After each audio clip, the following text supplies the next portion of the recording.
Мне наконец-то дали ранний доступ к игре Плюшес. Тут важная оговорка, потому что игра теперь называется Grimps, и к моменту выхода видео она пока что так и называется. Но пока я это монтирую, она называется Grimps. Так что не обращайте внимания, что я называю ее Плюшес. Едем дальше. Наши товарищи из ВАЦ. Сегодня я сравню, какие ошибки допустили разрабы при разработке игры и чего можно было бы поменять и исправить в игре. Садитесь, берите пятилетку и вперед работать. Нас встречает в главном меню разные кнопки, там связь с разработчиками, начало, графика и все такое. Но что там в игре? Игра разработана на движке Unreal Engine 5 версии. Это и плюс, и минус. Из плюсов это Unreal Engine 5. Из минусов это Unreal Engine 5. Что в итоге мы имеем хорошая графика, но поговорим о ней позже. И фризы, статоры, но его популярные. И еще бонус сравним с моей игрой Upcube. В конце посмотрим, что у них общего, где я мог лучше в одного, чем инди-студия на 5 человек. Так что смотрите до конца, а то неинтересно будет. Ведь СК у современного человека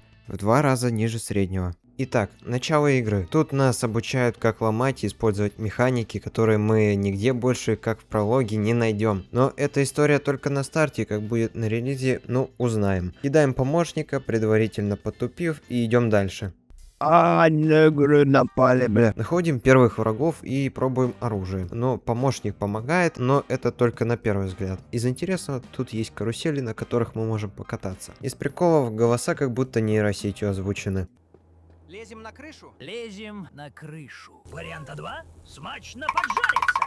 Или немного подождать. Идем за гаражи, и тут с красной Ламборгини на нас нападают, отбиваемся. Еще механика, с которой знакомят нас разрабы игры, это электрическая поломка, которая вроде убивает, но это не интересно. Тут мне показалось, что я нашел пасхалку, но оказывается это так и задумывалось. Попрыгав, идем дальше по крыше и ломаем коробки. Я думал, что от ломания коробок будет что-то в виде золота выпадать, как в Crash Bandicoot, но тут такого нету. Тут еще и здания недостроены. Новостройки, наверное. Проходим наисложнейшую головоломку. Я тут заметил, что еще в игре есть мониторы, стаканчики, стулья, и они прикованы к земле. Можно было их сделать с физикой, чтобы выстрелило, они разлетались в сторону, как, например, с коробками они сделали. Встречаем новую механику, которая и не снилась сборной России. Но она довольно-таки простая, так что точно не снилась. И поэтому прибегают недовольные и нападают еще с большей силой. Отбиваемся, и нам дают новое крутое оружие. У нас с такими же шарами под предлогом, в кого попаду, того отбу.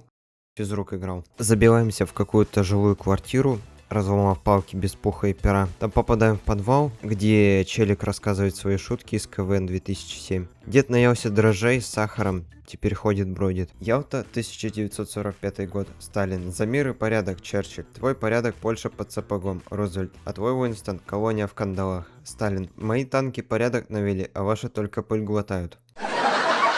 Идем в стиле французской прогулки и опять встречаем редкую механику помощника, но разбираемся, ведь на нас уже босс нападает как бы. Расстреливаем его с помощью пушки для отвода камней из почек, но понимаем, что надо использовать помощника. Он как-то справляется, ну и ладно, убиваем, кайфуем, проходим опрос на истинного арийца. Так вот, прошли, едем дальше. Графика Unreal Engine видится. Тут, конечно, кому как нравится. Если хочешь сделать реалистичную игру, то получится демка Matrix Awakens. А если мультяшную, как в нашем случае, то получится графика Fortnite. Дизайн и UI сделали интересно, тут даже нотки Postal 4 прослеживаются. Но это кому как кажется. Но на самом деле там реально нотки Postal 4 есть. Я вот сам лично проверял, лично ручаюсь, что этот бомж из пятерочки самсу под видом своей воровал. Я был тем самым бомжом. Игра за счет разделения сцены уровней не так падает производительности и почти не статорит. С графикой могу сказать, что Unreal Engine вытягивает всю атмосферу, а в зданиях до сих пор кладку неправильно делают. Тут я не знаю, так и задумывалась, но вот тут есть намек от разрабов, что игру делают не только сексисты гребаные, но и разработчики студии Mantfish. Что, скорее всего, одно и то же. Что еще можно сказать? Добавьте повестку, возможность играть за женских героев. А что типа, где равенство? Ребята, больше черных персонажей. С графикой, в общем-то, опять ничего не понятно. Стиль есть, но Unreal Engine опять все превращает в Fortnite. Пишите ваши идеи, что думаете вообще. Вот по этому адресу. Сравнение будет проходить в 3 испытаниях. Графика, геймдизайн, целостность. Да, пункты очень странные, но я вам и не Switch Games, чтобы делать разбор физики. Итак, что же лучше? Моя игра сделана на коленке за неделю или игра от индийской студии Watts, сделанная за неделю? В студии Watts много персонала, но учтите, работников, которые реально работают, их намного меньше. Поэтому возможно, что некоторые ассеты взяты из магазина предметов Unreal Engine. На самом деле в игре есть свой стиль, такой мультяшный на любителя, канала Карусель. В моей же игре нету и такого. Тут вообще лучи, которые в реальном времени обрабатываются, и из-за них 60-50 FPS на среднем ПК. Так что тут очко уходит студии Watts, но балл мы тоже поставим. Геймдизайн. Вначале нас и там встречает диктор.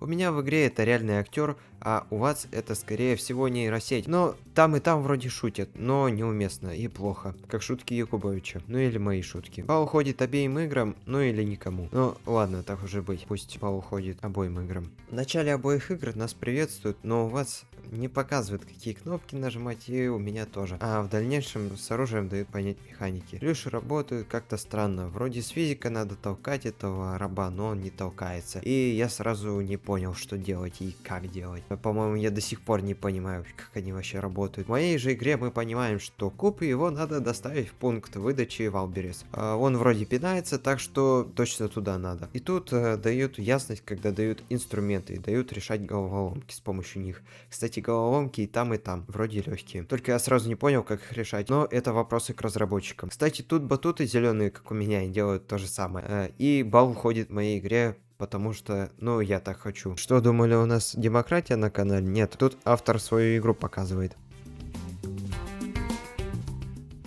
Мою игру я делал в перерывах месяц, потом 2 месяца, но суть не менялась. В итоге все равно неделя. Watts вроде работают постоянно, но сюжет, что делать, зачем, что происходит, где флешбеки, предыстория, мы тупо появляемся. В моей же игре нам сразу говорят, что мы для тестирования и в конце выкинут нас на помойку. Это мне напомнило, как я однажды такие классные роликсы выкинул в мусорку. К сожалению, мне пришлось, ведь ко мне с обыском пришли и сказали, что из ювелирного пропали золотые роликсы 99-й пробы. Так что балл за целостность игры идет моей игре.